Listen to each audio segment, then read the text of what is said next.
Video को अंत तक जरूर देखिएगा, क्योंकि आधा अधूरा ज्ञान किसी भी काम का नहीं होता है। तो चलिए दोस्तों, एक कहानी और भगवद गीता के श्लोक की मदद से इस बात को जानने का प्रयास करते हैं। दोस्तों, एक लड़के का जन्म बहुत ही अमीर घराने में हुआ, जहां ऐशो आराम की सारी सुविधाएं उपलब्ध थीं। इस कारण उस लड़के को कभी कोई भी काम नहीं करना पड़ता था और वह धीरे धीरे आलसी हो गया। उसके पिता हमेशा उसको समझाते रहते, लेकिन उसका मन केवल खाने और सोने में ही लगता। एक दिन उसके पिता की मृत्यु हो जाती है और उसकी माँ की मृत्यु पहले से ही हो रखी थी, परंतु अब भी वह कोई काम नहीं करता था, जिस कारण उसके भाइयों ने उसे यह कहकर घर से निकाल दिया कि वह कोई काम नहीं करता है, आलसी है और सारी उम्र हम तुम्हें बैठे बैठे नहीं खिला सकते। भाइयों का ऐसा व्यवहार देखकर वह पूरी तरह से टूट गया था और मन से बहुत ही दुखी था। अभी पिता की मृत्यु का दुख समाप्त नहीं हुआ था कि उसके भाइयों द्वारा उसे घर से बाहर निकाल दिया गया। वह रास्ते में जा ही रहा था, तभी उसको भूख सताने लगी। तो वह एक बगीचे में पहुंच गया, जहां आम का पेड़ लगा हुआ था और बहुत सारे आम के फल लगे हुए थे। वहां पर उसे और कोई दिखाई नहीं दे रहा था। बाग का मालिक वहां पर पेड़ के नीचे गहरी निद्रा में सो रहा था। तो वह आलसी व्यक्ति उस बगीचे के आम तोड़कर खाने लगा। उसने 2 ही आम खाए थे कि वहां का मालिक जग गया। बगीचे के मालिक ने उसे आम खाते हुए देख लिया और डंडा लेकर उसके पीछे दौड़ा। तब वह आलसी व्यक्ति मालिक के हाथ में डंडा देखकर जंगल की तरफ भाग गया। जंगल बहुत ही घना था, वहां पर जंगली जानवरों का होना स्वाभाविक बात थी। सुबह से आलसी व्यक्ति ने सिर्फ 2 ही आम खाए थे, इसलिए उसे भूख सता रही थी। तभी वह जंगल में देखता है कि एक कुत्ता जा रहा है, जिसके सिर्फ 2 ही पैर हैं। वह सोचता है कि ऐसे जंगल में यह 2 पैर के कैसे रहता है। आलसी व्यक्ति सोच रहा था कि यह कुत्ता इस घने जंगल में जंगली जानवरों के बीच जीवित कैसे रह गया, क्योंकि वह कुत्ता चल भी नहीं सकता था। ऐसी परिस्थिति में उसका जीवित होना एक अजूबे से कम नहीं था। आलसी व्यक्ति यह सोच ही रहा था, तभी एक शेर वहां पे दहाड़ लगाता है।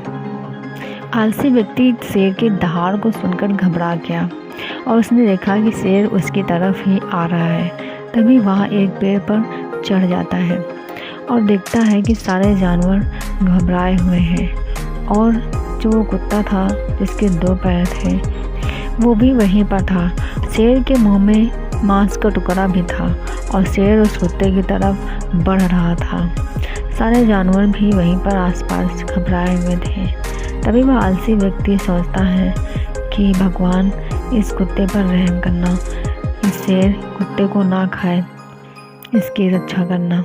तभी वह शेर आता है और मांस का टुकड़ा कुत्ते को देकर चला जाता है। तब वह इंसान सोचता है कि भगवान ने सबके खाने की व्यवस्था कर रखी है। आलसी व्यक्ति इस भगवान का चमत्कार समझकर बहुत खुश हुआ और मन ही मन सोचने लगता है कि भगवान ने सबके खाने की व्यवस्था कर रखी है, इसलिए मुझे भी कुछ करने की आवश्यकता नहीं है। आलसी व्यक्ति सोचता है कि भगवान ने हमें जन्म दिया है तो हमारे जीवन यापन की भी व्यवस्था जरूर करेंगे, वो हमारे खाने की व्यवस्था भी जरूर करेंगे। और ऐसा सोचकर वह एक पेड़ के नीचे बैठ गया और इंतजार करने लगा कि भगवान उसके खाने की व्यवस्था जरूर करेंगे। काफ़ी समय बीत गया पर कोई ऐसा व्यक्ति नहीं है जिसने उसे खाना दिया हो और वह बैठे बैठे उसकी नज़रें बार बार उस इंसान को ढूंढ रही थी जो उसके लिए भोजन की व्यवस्था करेगा। पर भगवान ने किसी को नहीं भेजा। पूरी रात बीत गई और सुबह हुई तो उसके सब्र का बांध टूट गया। अब उसे भूख तड़पा रही थी। तभी उस आलसी व्यक्ति के दिमाग में यही प्रश्न उठा कि भगवान हमें दुख क्यों देते हैं, हमें इतना तकलीफ क्यों देते हैं, मेरी किस्मत में इतना दुख क्यों है, आखिर हमने तुम्हारा क्या बिगाड़ा है, किस बात का बदला ले रहे हो।